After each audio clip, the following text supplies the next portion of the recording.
নমস্কার দর্শক বন্ধুরা, আপনাদের সকলকে স্বাগত জানাই আপনাদের প্রিয় চ্যানেল ভাগ্য দর্পণে অর্পিতা জিতে। আমি আপনাদের সাথে আছি অর্পিতা। আজকের ভিডিওটি কোনো সাধারণ ভিডিও নয়। আজকে আমরা এমন এক পরম ব্রহ্মের দরবারে মানসিক যাত্রা করব, যেখানে পৌঁছানো মাত্রই মানুষের জন্ম মৃত্যুর চক্র থেকে মুক্তি মেলে। হ্যাঁ, আজ আমরা কথা বলবো কলিযুগের জাগ্রত দেবতা লীলাচল ধাম পুরীর শ্রী জগন্নাথ মহাপ্রভুকে নিয়ে। আজকের এই বিশেষ পর্বে আমরা এমন কিছু রহস্য উন্মোচন করব যা হয়তো আপনি আগে কখনো শোনেননি। পুরীর জগন্নাথ দর্শন মাত্রই কি সত্যি মোক্ষ লাভ হয়? এর পেছনের আসল শাস্ত্রীয় সত্যটা কি? জগন্নাথ মন্দিরের চারদিকে যে পরিক্রমা করা হয় তার আসল রহস্য আর লাভ কি? আর সব থেকে অদ্ভুত বিষয়, জগন্নাথ দেবের রূপ এমন কেন? ওনার কান কি সত্যিই খোলা থাকে, নাকি ওনার কান নেই? কেন ওনার এই বিশেষ ভঙ্গি? যদি আপনিও জগন্নাথ দেবের কৃপা লাভ করতে চান, তবে আজকের এই ভিডিওটি একদম শেষ পর্যন্ত স্কিপ না করে দেখুন। চলুন ভক্তি ভরে একবার কমেন্টে লিখে দিন জয় জগন্নাথ। আর শুরু করি আজকের পর্ব। পুরীর জগন্নাথ দর্শন মাত্রই মোক্ষ লাভ, এটি কতটা সত্যি? সনাতন ধর্মে চার ধামের মহিমা অপরিসীম। বদ্রীনাথ, দ্বারকা, রামেশ্বরম এবং পুরী। বলা হয় ভগবান বিষ্ণু বদ্রীনাথে স্নান করেন, দ্বারকায় বস্ত্র পরিধান করেন, পুরীতে ভোজন করেন আর রামেশ্বরমে বিশ্রাম নেন। তাই পুরী হলো ভগবানের ভোজনালয়, যেখানে মা লক্ষ্মী নিজে অন্নপূর্ণা রূপে রান্না করেন। কিন্তু শাস্ত্র বলে চার ধামের মধ্যে পুরী ধাম বা পুরুষোত্তম ক্ষেত্রের একটি বিশেষ গুণ রয়েছে, তা হলো এখানে দর্শন মাত্রই মোক্ষ লাভ হয়। এখন প্রশ্ন হচ্ছে, এটা কতটা সত্যি? স্কন্দ পুরাণ এবং ব্রহ্মপুরাণে স্পষ্ট উল্লেখ আছে কলিযুগের মানুষের আয়ু এবং ভক্তি দুটোই কম থাকবে। তাই ভগবান শ্রীকৃষ্ণ এখানে দারু ব্রহ্ম বা কাঠের মূর্তি রূপে আবির্ভূত হয়েছেন, যাতে সাধারণ মানুষ কেবল ওনার দর্শন করেই পরম গতি বা মুক্তি লাভ করতে পারে। এখানে একটি সুন্দর কথা প্রচলিত আছে, রথে তু বামনং দৃষ্টা পুনর্জন্ম ন বিদ্যতে। অর্থাৎ রথের উপর বামন রূপী জগন্নাথ দেবকে একবার দর্শন করলে আর দ্বিতীয়বার মায়ের গর্ভে জন্ম নিতে হয় না, অর্থাৎ মোক্ষ লাভ হয়।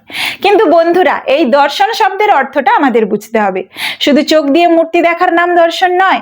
যখন আপনি নিজের অহংকার, লোভ এবং পাপের বোঝা মন্দিরের বাইরে ছেড়ে ফেলে রেখে সম্পূর্ণ নিঃস্বার্থভাবে মহাপ্রভুর ওই বড় বড় গরুর চোখের দিকে তাকাবেন আর ওনার সাথে নিজের আত্মার সংযোগ অনুভব করবেন, সেটাই হলো প্রকৃত দর্শন। জগন্নাথ ক্ষেত্রকে বলা হয় মর্তের বৈকুণ্ঠ। এখানে স্বয়ং যমরাজেরও কোনো অধিকার চলে না। কথিত আছে, যমরাজ একবার ভগবান বিষ্ণুর কাছে অভিযোগ করেছিলেন যে পুরীতে আসার পর সমস্ত পাপী মানুষও সহজে মুক্তি পেয়ে যাচ্ছে, ফলে যমলোকের গুরুত্ব কমে যাচ্ছে। তখন ভগবান বিষ্ণু বলেছিলেন, কলিযুগে এই ক্ষেত্রটি আমার কৃপার ক্ষেত্র, এখানে যে আসবে সে আমার দর্শন করলেই মুক্ত হয়ে যাবে। তাই দর্শক বন্ধুরা, যদি শুদ্ধ মনে এবং পূর্ণ বিশ্বাসে মহাপ্রভুর দরবারে মাথা নত করা যায়, তবে মোক্ষ লাভ নিশ্চিত। এবার আসবো মন্দির পরিক্রমা রহস্য এবং অভাবনীয় লাভ নিয়ে। পুরীর মন্দিরে গেলে আমরা সবাই কম বেশি পরিক্রমা করি, কিন্তু আপনারা কি জানেন এই মন্দিরে পরিক্রমার পেছনে কি গভীর রহস্য লুকিয়ে আছে? কেন শ্রী মন্দির পরিক্রমা করা এতটাই লাভদায়ক? পুরীর মূল মন্দিরটিকে ঘিরে রয়েছে মেঘনাদ প্রাচীর।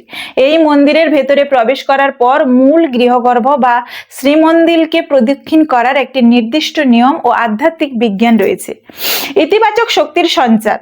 আধ্যাত্মিক বিজ্ঞান এবং বাস্তুশাস্ত্র অনুযায়ী জগন্নাথ মন্দির একটি মহাজাগতিক শক্তির কেন্দ্রবিন্দু। গর্ভগৃহে যেখানে মহাপ্রভু বিরাজ করছেন, সেখান থেকে অনবরত একটা তীব্র পজিটিভ এনার্জি নির্গত হয়। যখন আমরা ঘড়ির কাঁটার দিকে বা ক্লকওয়াইজ মন্দির পরিক্রমা করি, তখন আমাদের শরীর ও মন সেই মহাজাগতিক শক্তিকে শোষণ করতে শুরু করে। এর ফলে মানসিক অবসাদ, ভয় এবং নেতিবাচক চিন্তা দূর হয়ে যায়। পাপ স্খলন ও অনন্ত বাসুদেব দর্শন।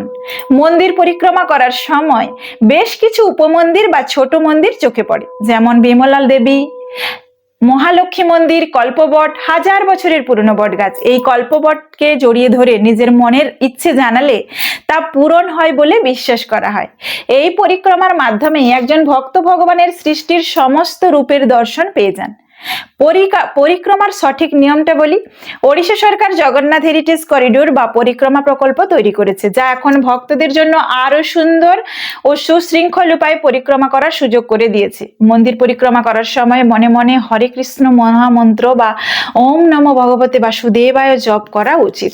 খালি পায়ে শান্ত মনে শান্ত গতিতে পরিক্রমা করলে শরীরের রক্ত সঞ্চালন ঠিক হয় এবং মনের ভেতরের চঞ্চলতা দূর হয়ে আধ্যাত্মিক শান্তি লাভ হয়। জগন্নাথ দেবের রূপের রহস্য, ওনার কান কি খোলা থাকে? এবার আসুন এই অদ্ভুত রহস্যময় প্রশ্নে, যা নিয়ে বহু মানুষের মনে কৌতূহল রয়েছে। জগন্নাথ দেবের কান কি খোলা থাকে? কেন ওনার এই অদ্ভুত ভঙ্গি বলুন তো? বাহ্যিক দৃষ্টিতে আমরা যদি জগন্নাথ দেবের মূর্তির দিকে তাকাই, তবে দেখব ওনার কোনো কান বা হাত পায়ের পাতা স্পষ্টভাবে তৈরি করা নেই, কিন্তু আধ্যাত্মিক এবং শাস্ত্রীয় দিকে এর ব্যাখ্যা অত্যন্ত গভীর এবং চমকপ্রদ। জগন্নাথের কান খোলা থাকে, এই কথার অর্থ হলো আধ্যাত্মিক শ্রবণ। উপনিষদে ব্রহ্মের বর্ণনা দিতে গিয়ে বলা হয়েছে, অপানি পাদ যবন গ্রহিতা পশ্চাত্তা চক্ষু সশ্রীণত্ব কর্ণ, অর্থাৎ সেই পরম ব্রহ্মের লৌকিক হাত নেই, তিনি সব গ্রহণ করেন। ওনার পা নেই, তিনি সর্বত্র চলেন। ওনার চোখ নেই, ওটা লৌকিক চোখ, তিনি সব দেখেন। এবং ওনার কান নেই, তবুও তিনি সব শুনতে পান। জগন্নাথ দেব হলেন সেই পরম ব্রহ্মের সাকার রূপ। ওনার বাহ্যিক কানও না থাকলেও ওনার ভেতরের কান বা আধ্যাত্মিক কান সব সময় ওনার ভক্তদের জন্য খোলা থাকে। আপনি কত দূরে বসে ওনাকে ডাকছেন সেটা বড় কথা নয়, আপনি যদি ঘরে বসেও চোখের জল ফেলে ওনাকে ডাকেন, ওনার কান কিন্তু আপনার সেই ডাক শোনার জন্য সব সময় প্রস্তুত। ওনার কান কখনো বন্ধ হয় না, কারণ তিনি হলেন ভাবগ্রাহী জনার্দন। তিনি কথার জাঁকজমক শোনেন না, তিনি শোনেন ভক্তের হৃদয়ের আকুলতা। জগন্নাথ দেবের কান নেই কেন? এই ভঙ্গির আসল রহস্য অনেকে প্রশ্ন করেন। বিশ্বকর্মা তো মূর্তি তৈরি করেছিলেন, তাহলে কেন মূর্তিগুলো অধরা বা অসমাপ্ত রয়ে গেল? কেন ওনার কান নেই, হাত পা অর্ধেক? এর পেছনে একটি বিখ্যাত পৌরাণিক গল্পও রয়েছে, যা শুনলে আপনাদের চোখ দিয়ে জল চলে আসবে। রাজা ইন্দ্রদুম্ন ও রানী গুন্ডিচার গল্প। মালব দেশের রাজা ইন্দ্রদুম্ন যখন ভগবানের নীল মাধব রূপের সন্ধান পান এবং পরে কাঠ ভেসে আসে, তখন ভগবান নিজে ছদ্মবেশে বৃদ্ধ তক্ষক অর্থাৎ বিশ্বকর্মা রূপে আসেন মূর্তি তৈরি করতে। তিনি শর্ত দিয়েছিলেন 21 দিন তিনি বন্ধ ঘরের ভেতরে মূর্তি তৈরি করবেন এবং কেউ যেন সেই দরজা না খোলে। কিন্তু 14-15 দিন পর ঘরের ভেতর থেকে কোনো হাতুড়ির শব্দ না পেয়ে রানী গুন্ডিচার অনুরোধে রাজা ইন্দ্রদুম্ন কৌতূহলবশত দরজাটা খুলে ফেলেন। দরজা খুলতেই দেখা যায় শিল্পী অদৃশ্য হয়ে গেছেন এবং মূর্তিগুলো অর্ধ সমাপ্ত অবস্থায় রয়ে গেছে। হাত নেই, পা নেই, কান নেই। রাজা খুব অনুশোচনা করতে লাগলেন। মহাপ্রভুর মহাজাগতিক লীলা। কিন্তু বন্ধুরা, এটা তো ছিল একটা বাহ্যিক রূপ মাত্র। আসল রহস্য লুকিয়ে আছে দাপর যুগের এক লীলায়। একবার দ্বারকায় ভগবান শ্রীকৃষ্ণের গোপী প্রেম এবং রাধা প্রেমের কথা শুনে বলরাম, সুভদ্রা এবং স্বয়ং কৃষ্ণ এতটাই ভাববিহ্বল এবং ভাব সমাধিতে মগ্ন হয়ে গিয়েছিলেন যে ওনাদের শরীর গলতে শুরু করেছিল। তীব্র প্রেমের আনন্দে ওনাদের হাত পা শরীরের ভেতর সংকুচিত হয়ে যায়, চোখ বড় বড় হয়ে যায়। এই অবস্থাকে বলা হয় মহাভাব। ঠিক সেই সময় দেবর্ষি নারদ সেখানে উপস্থিত হন এবং ভগবানের এই অদ্ভুত মহাভাব রূপ দর্শন করে ধন্য হয়ে যান। নারদ মুনি তখন প্রার্থনা করেন, হে প্রভু, আমার এই রূপ অত্যন্ত দয়াময়, আপনার এই রূপ অত্যন্ত দয়াময়। আপনি কলিযুগে এই রূপেই মর্তে মানুষের সামনে আবির্ভূত হন, যাতে আপনার এই পরম দয়ালু রূপ দেখে জগতের সমস্ত পাপী তাপী উদ্ধার পেয়ে যায়। ভগবান নারদের সেই ইচ্ছা পূরণ করতেই কলিযুগে পুরী ধামে এই বিশেষ ভঙ্গিতে আবির্ভূত হয়েছেন। ওনার কান নেই, কারণ তিনি জগতের কোনো নিন্দা বা প্রশংসা শুনতে চান না, তিনি শুধু ভক্তের মনের ভাব শোনেন। ওনার হাতের পাতা নেই, কারণ তিনি ভক্তের দেওয়া সমস্ত ভালো মন্দ জিনিস ওনার বাহু দিয়ে জড়িয়ে ধরে গ্রহণ করেন। ওনার বড় বড় গোল গোল চোখ এই বার্তা দেয় যে তিনি ওনার সন্তানদের দিকে সব সময় পলকহীন দৃষ্টিতে চেয়ে আছেন এবং পাহারা দিচ্ছেন।